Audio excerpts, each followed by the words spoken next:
అనేక సమస్యలు వచ్చాయి. రాష్ట్రం వెంటిలేటర్ పైన పోయే పరిస్థితి వచ్చింది.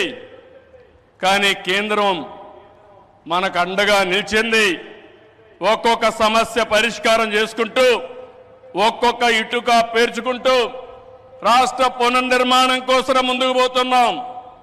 పింఛన్లు ఇచ్చాం, అన్నా క్యాంటీన్లు పెట్టాం, దీపం 2 కింద ఆడబిడ్డలకి వంట గ్యాస్ సిలిండర్లు ఇచ్చాం, మెగా డిఎస్సికి తొందరలోనే ఇంటర్వ్యూలు పిలిచే పరిస్థితికి వచ్చాం.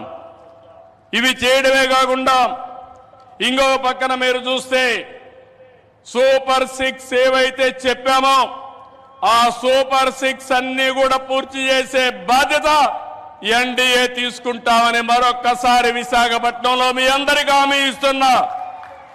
కష్టాలున్నాయి, సమస్యలున్నాయి, అధిగమిస్తాం, ముందుకెళ్తాం. ఒక పక్క అభివృద్ధి, ఇంకో పక్క సంక్షేమం, రెండు కూడా సుపరిపాలనతో ముందుకు తీసుకుపోతామని చెప్పి కూడా నేను మీకు తెలియజేస్తున్నా. రాష్ట్రంలో పెట్టుబడులు ఊపందుకున్నాయి. అటు కేంద్రంతో సమన్వయంతో మన బ్రాండ్ కూడా పెంచుకుంటూ మనం ముందుకు పోయే పరిస్థితికి వచ్చాం.